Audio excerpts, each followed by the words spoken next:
There's so many extraordinary things that are happening right now that people don't really give them enough thought and consideration.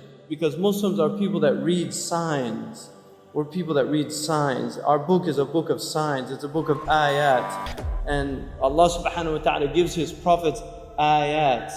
Allah subhanahu wa ta'ala, when He sent وَلَقَدْ أَرْسَلْنَا مُوسَى بِآيَاتِنَا, we sent Musa with our signs. And Allah subhanahu wa ta'ala tells us to read the signs. اقرأ بِسْمِ رَبِّكَ الَّذِي خَلَقَ. To read. It wasn't simply just the reading of a book, but the book of signs, which is in the universe as well. And natural disasters have always been a source of trouble. You see corruption in unbelievable, unprecedented manners, things that really we haven't seen at this level. And this is a global phenomenon. It's happening all over the globe, and it's something that should cause people of intelligence, it should cause them consternation, it should cause them trouble in their hearts, because these are people that Allah subhanahu wa ta'ala says about them that وَالَّذِينَ آمَنُوا مُشْفِقُونَ مِنْهَا وَيَعْلَمُونَ أَنَّهَا الْحَقِّ.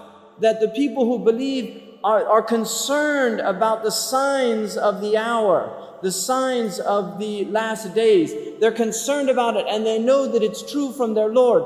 The Prophet ﷺ, in a hadith, which is one of the most extraordinary in terms of purely prophetic vision, is one of the most extraordinary hadiths that we have in the literature, that Ibn Abi Shaybah relates, in which the Prophet ﷺ said, إِذَا رَأَيْتَ مَكَّةَ بُعِجَتْ كَظَائِمًا. When you see Mecca, the Prophet ﷺ predicted that holes would be drilled through the mountains of Mecca, and he says, وَيَعْلُو بِنَاؤُهَا رُؤُوسَ الْجِبَالِ فَقَدْ أَضَلَّتَ السَّاعَةُ. And you see the buildings of Mecca reaching the level of mountains.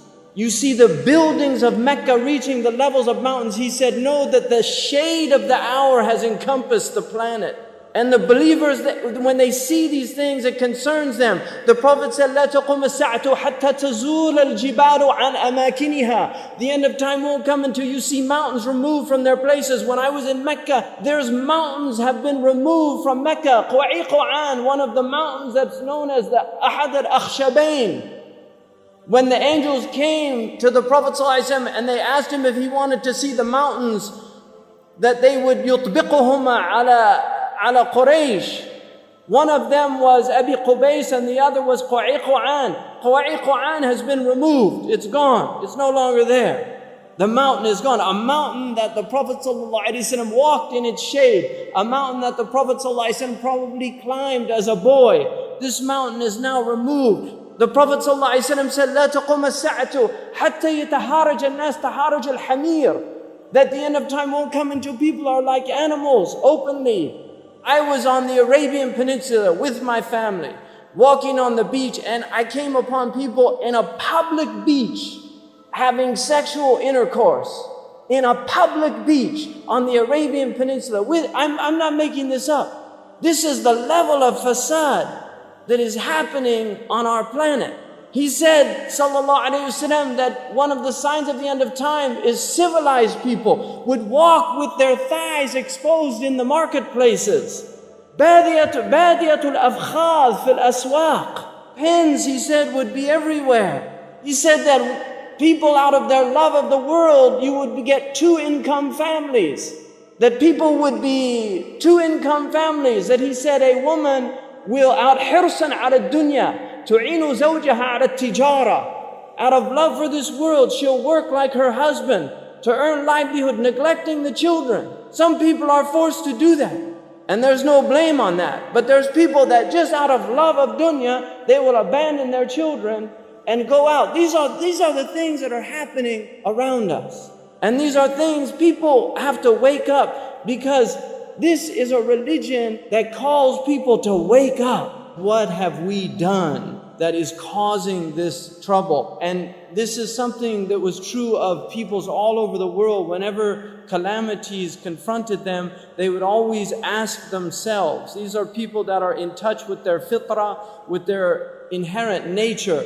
They would ask themselves, what have we done? Things like eclipses, like volcanoes, like oil spewing out into the ocean should tell us, Ya Rabb, If Allah wanted, He could destroy all of the oceans.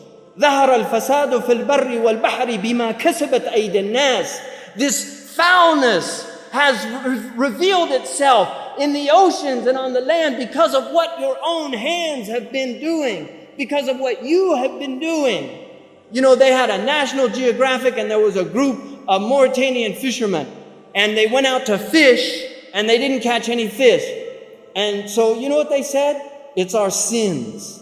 And they went to the murabit, to the teacher, and they told him, we went out, we used to go out and cast the net, now the fish are all gone.